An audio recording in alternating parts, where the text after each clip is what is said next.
Welcome to Vaishali's home kitchen. આજે હું પોંક વડાની રેસીપી તમારી સાથે શેર કરીશ। હું પોંક લેવા ગઈ ત્યારે આ લોકો પોંક કેવી રીતે બનાવે છે એની મેં થોડી ક્લિપ શૂટ કરી છે, તો એ તમને હું બતાવીશ।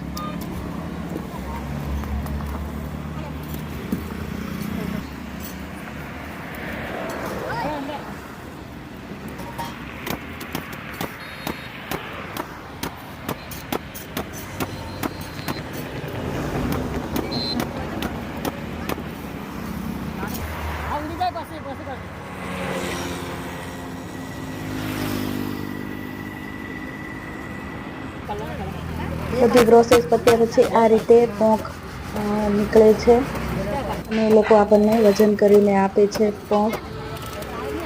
તો આજે મેં પોંક વડા બનાવ્યા છે, જેની રેસીપી હું તમારી સાથે શેર કરીશ। રેસીપી ગમે તો વધુમાં વધુ લોકો સાથે શેર કરી દેજો અને ચેનલમાં નવા હોય તો ચેનલને સબસ્ક્રાઈબ કરી દેજો।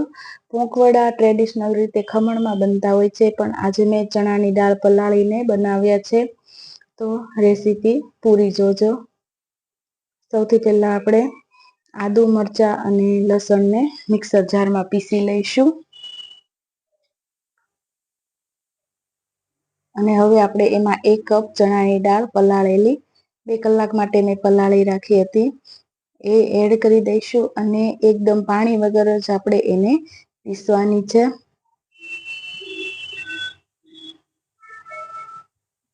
આ રીતે આપણે ચણાની દાળ અને આદુ મરચાં લસણને પીસી લેવાના છે અને એકદમ આ રીતે કોરું કોરું જ રહેવું જોઈએ, પાણી બિલકુલ એડ નહીં કરવાનું।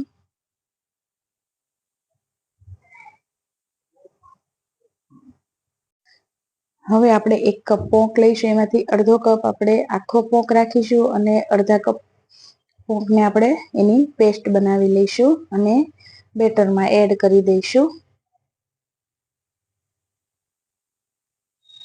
પોંક પીસતી વખતે આપણે 1 થી 2 ચમચી પાણી એડ કરીશું, જેથી એ સરસ રીતે પીસાઈ જાય। હવે આપણે વરિયાળી અને આખા ધાણાને થોડા કૂટી અને એડ કરી દઈશું, લીલું લસણ, લીલી ડુંગળી અને થોડા લીલા ધાણા એડ કરી દઈશું।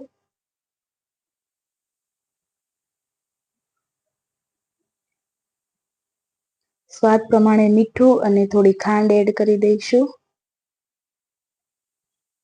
1 પિંચ ઓફ જેટલા 1 ચપટી જેટલા સોડા અને થોડું લેમન જ્યુસ એડ કરી અને સોડાને એક્ટિવેટ કરી દઈશું।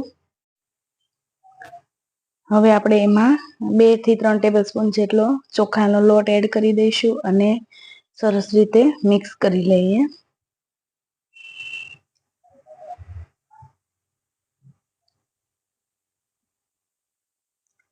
આપણું પોંક વડાનું બેટર રેડી થઈ ગયું છે અને તેલ પણ ગરમ થઈ ગયું છે, તો આપણે વડા ઉતારી લઈએ।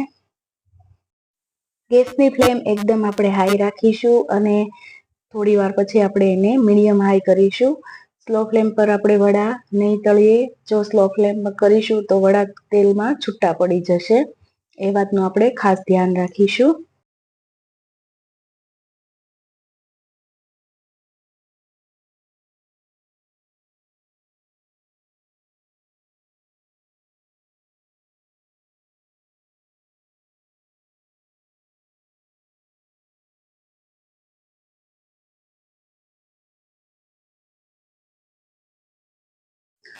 આપણા પોંક વડા ગોલ્ડન બ્રાઉન થઈ ગયા છે, હવે આપણે એને ગરમા ગરમ સર્વ કરી લઈએ।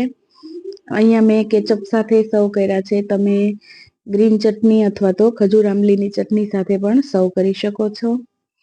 મેં પહેલી વાર પોંક વડા બનાવ્યા છે, પણ ખાવામાં ખૂબ જ સરસ અને એકદમ ક્રિસ્પી બન્યા છે અને 1 થી 2 કલાક સુધી આવા ને આવા જ ક્રિસ્પી રહે છે। એકવાર તમે જરૂરથી ટ્રાય કરજો, ખાવામાં ખૂબ જ મજા આવે છે અને પોંક એકદમ હેલ્ધી કહેવાય છે। જો તમને રેસીપી ગમે તો વિડીયોને લાઇક, શેર અને સબસ્ક્રાઈબ કરી દેજો, કમેન્ટ કરવાનું ભૂલતા નહીં। મળીશું આપણે એક નવા જ વિડીયો સાથે। Thank you, bye bye.